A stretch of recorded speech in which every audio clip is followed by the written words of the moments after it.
दोस्तों, दुनिया में ऐसी बहुत सारी चीजें हैं जो कि आज तक हमसे छुपे हुए हैं। बहुत सी ऐसी घटनाएं होती हैं जो हमें अपने जीवन में सिर्फ एक बार ही देखने को मिलती हैं। साथ ही कुछ ऐसी चीजें भी होती हैं जिन्हें हम अपने पूरे जीवन में कभी देख ही नहीं पाते। दोस्तों, आज की ये वीडियो हम आपके लिए लेकर आए हैं ऐसी चीजों के ऊपर जो आपने शायद अपने पूरे जीवन में कभी नहीं देखी होंगे और शायद आज आप उन चीजों को पहली बार देखेंगे। दोस्तों, ये दुनिया बहुत बड़ी है और हम इंसानों के लिए इतनी बड़ी दुनिया का हर पहलू देख पाना संभव ही नहीं है। हम सिर्फ वही देख पाते हैं या जान पाते हैं जो हमारे आसपास घटित होता है, या शायद वो भी हम ठीक से नहीं देख पाते। तो सोचिए, इस पूरी दुनिया में हर पल ऐसी कितनी घटनाएं घटित होती होंगी जिनके बारे में हमें कुछ पता नहीं होता। आज के इस वीडियो में हम आपको ऐसे ही कुछ क्लिप्स दिखाने जा रहे हैं जो आपने पहले कभी नहीं देखे होंगे और शायद भविष्य में देख भी नहीं पाएंगे। इसलिए दोस्तों, इस वीडियो को अंत तक जरूर देखिएगा। पर दोस्तों, वीडियो शुरू करने से पहले मेरी आप सभी से रिक्वेस्ट है कि अगर आपने हमारे चैनल को अभी तक सब्सक्राइब नहीं किया है तो इसे अभी सब्सक्राइब कर लें। साथ ही इसके बगल में लगे उस बेल आइकन को भी जरूर ऑन कर लें ताकि हमारी इसी तरह के वीडियोस की नोटिफिकेशंस आप तक सबसे पहले पहुंचते रहें। तो चलिए दोस्तों, बिना देर किए शुरू करते हैं आज की वीडियो। दोस्तों, मार्केट में मिलने वाली लगभग सभी चीजें फैक्ट्री में एक प्रोसेस के द्वारा बनाई जाती हैं। आपने मार्केट में मिलने वाली बच्चों की कैंडी भी देखी होगी। ये रंग बिरंगी स्वाद में मीठी लगने वाली कैंडी बच्चों के साथ साथ बड़ों को भी बहुत ज्यादा पसंद आते हैं। लेकिन क्या आप जानते हैं कि ये कैंडी फैक्ट्री में कैसे बनाई जाती है? उसका प्रोसेस देखकर आप भी शायद हैरान रह जाएंगे। तो चलिए आपको दिखाते हैं कि आखिर ये कैंडी कैसे बनाए जाते हैं। दोस्तों, ये देखने में आपको बहुत अच्छा लग रहा होगा कि किस तरह से रंग बिरंगे मटेरियल को मशीनों के द्वारा गोल गोल घुमाकर उससे फ्लेक्सिबल बनाने की कोशिश की जा रही है। लेकिन कैंडी का ये मटेरियल बनता कैसे है? दोस्तों, आपको पता ही होगा कि ये कैंडी मीठी होती है, इसलिए इस कैंडी को बनाने के लिए शक्कर का इस्तेमाल किया जाता है। शुगर को गाढ़ा होने तक पानी के साथ गर्म किया जाता है। इसका टेम्परेचर 300 डिग्री तक जा सकता है। इसके बाद इसे ट्रे में ठंडा होने और जमने के लिए छोड़ दिया जाता है। अब इस मटेरियल को मशीनों की सहायता से फ्लेक्सिबल बनाया जाता है। फ्लेक्सिबल होने के बाद इसमें दूसरी तरह की और कलर की कैंडीज को कंबाइन किया जाता है और एक कॉम्बिनेशन बनाकर इसे शेप दे दिया जाता है। उसके बाद आपकी स्वादिष्ट कैंडी तैयार हो जाती है। दोस्तों, चलिए अब हम बच्चों के बारे में बात करते हैं। लेकिन यहाँ हम इंसानों के बच्चों की बात नहीं कर रहे हैं, बल्कि एक जानवर के बच्चे की बात कर रहे हैं। दोस्तों, आपने बहुत सारे प्यारे प्यारे क्यूट बच्चे देखे होंगे और शायद आपके भी बच्चे बहुत प्यारे और मासूम से दिखने वाले होंगे।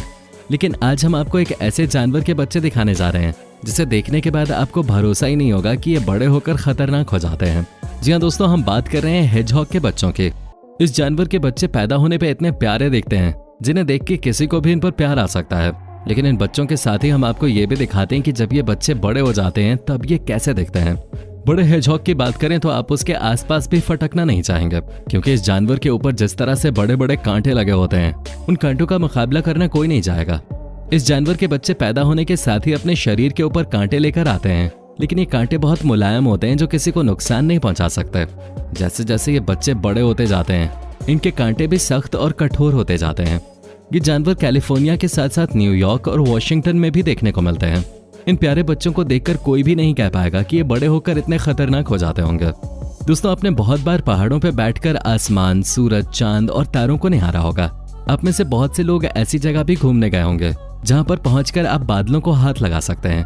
लेकिन क्या आपने कभी एक बहुत बड़े चेहरे को अपनी छत या कमरे की खिड़की से देखा है जो कि बादलों को चीरता हुआ निकल गया हो? नहीं देखा है तो चलिए हम आपको दिखाते हैं। ये जो बहुत बड़ा चेहरा आप देख रहे हैं ये टोक्यो सिटी के एक पार्क में लगाया गया है। ये चेहरा एक हॉट एयर बलून के ऊपर बनाया गया है। इस तरह के आर्ट को मुसायुमी कहा जाता है। टोक्यो सिटी में एक एग्जीबिशन लगाया गया था जिसमें इसी तरह के बहुत सारे चेहरे वाले हॉट एयर बलून्स ने हिस्सा लिया था। जापानी भाषा के शब्द मुसायामी का मतलब होता है सपनों का पूरा होना, और यह आइडिया जापान के एक आर्टिस्ट हारुका कोजी ने दिया था। यह हॉट एयर बलून 65 फुट लंबा है।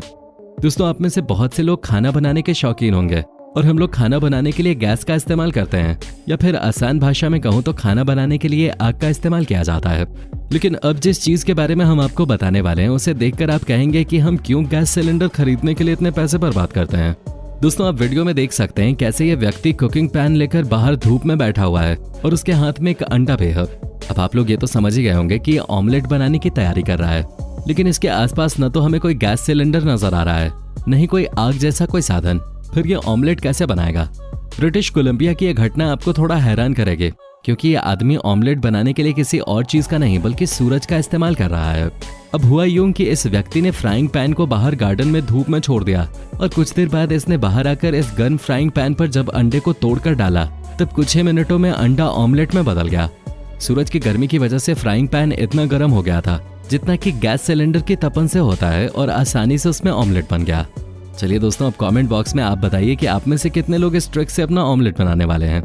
दोस्तों, ये बात तो हम सभी जानते हैं कि डॉग्स सबसे ज्यादा समझदार और भरोसे वाले जानवर होते हैं। अगर डॉग के अलावा बात करें तो कैट और पैरट भी काफी ज्यादा समझदार माने जाते हैं। लेकिन क्या आप इस बात को मानेंगे कि एक मछली भी समझदार हो सकते हैं और अपने मालिक के इशारों पर काम कर सकते हैं? हमें पता है कि शायद आप हमारी बात पर विश्वास नहीं कर रहे होंगे, और इसलिए हम आपके लिए सबूत के तौर पर अगले वीडियो क्लिप लेकर आए हैं। अब देख सकते हैं कि एक फिश टैंक में बेबी पफर फिश किस तरह से अपने मालिक के इशारों को फॉलो कर रही है। असल में इस मछली के मालिक ने टैंक के ऊपर पेन से कुछ रास्ते बनाए हुए हैं। उन रास्तों पर जब ये इंसान अपनी उंगली घुमाता है, तब टैंक के अंदर मौजूद पफर फिश अपने मालिक की उंगली को फॉलो करते हैं। ऐसे वीडियो दोस्तों आज से पहले शायद ही कभी आपने देखी होगी कि जब एक मछली अपने मालिक के द्वारा सिखाए गए रास्ते पे उसे फॉलो कर रहे हो। इस वीडियो से ये भी साबित होता है कि फिश को भी एजुकेट किया जा सकता है और उन्हें भी डॉग और कैट की तरह बातें सिखाई जा सकती हैं। दोस्तों, आपने बहुत सारे मैजिशियन देखे होंगे जो अपने अलग अलग तरह के मैजिक से लोगों को एंटरटेन करते हैं। बहुत सारा मैजिक कैसे किया जाता है इसका पता हम आज तक नहीं लगा पाए हैं। वैसा मैजिक हम देखना तो पसंद करते हैं, लेकिन हम इसके पीछे का राज नहीं समझ पाते। चलिए आज के इस वीडियो में हम आपको एक ऐसे कॉमन मैजिक के पीछे का राज दिखाते हैं जिसे देखकर आप अच्छे से समझ जाएंगे कि जादूगर हमें किस तरह से बेवकूफ बनाते हैं। एक बार एक चाइनीज मैजिशियन लोगों के बीच में जाकर मैजिक कर रहा था। अब वीडियो में देख सकते हैं कि उन्होंने किस तरह से एक बच्चे को अपने जादू के चलते 2 हिस्सों में बांट दिया, लेकिन इन जादूगर से एक गलती हो गई। इस जादू का पूरा वीडियो लाइव लोगों के सामने जा रहा था और इन्होंने जादू खत्म होते ही जादू के पीछे की सच्चाई लाइव ही कुछ इस तरह से सब लोगों को दिखा दे। दोस्तों, ये बात जुलाई 2021 की है, जब पब्लिकली इस जादूगर ने अपनी ट्रिक लोगों को दिखा दे। असल में ये गलती से हुआ, लेकिन इस गलती से लोगों को इस कॉमन मैजिक की सच्चाई पता चल गई। ये घटना चाइना की थी, जहां पर इस घटना के बाद इस जादूगर को काफी शर्मिंदगी भी झेलने पड़े थे। तो दोस्तों, ये थी आज की वीडियो जो हम लेकर आए थे ऐसी चीजों के ऊपर जो आपने शायद आज से पहले कभी नहीं देखी होंगी और नहीं सुनी होंगे। आज की इस वीडियो क्लिप में से आपको सबसे ज्यादा अमेजिंग क्लिप कौन सी लगी, कमेंट बॉक्स में जरूर बताएं। दोस्तों, अगर आपको ये वीडियो पसंद आई हो तो इसे लाइक और अपने दोस्तों के साथ शेयर जरूर करें, जिससे कि वो भी इतनी अमेजिंग वीडियोस देख सकें। वीडियो देखने के लिए आपका धन्यवाद।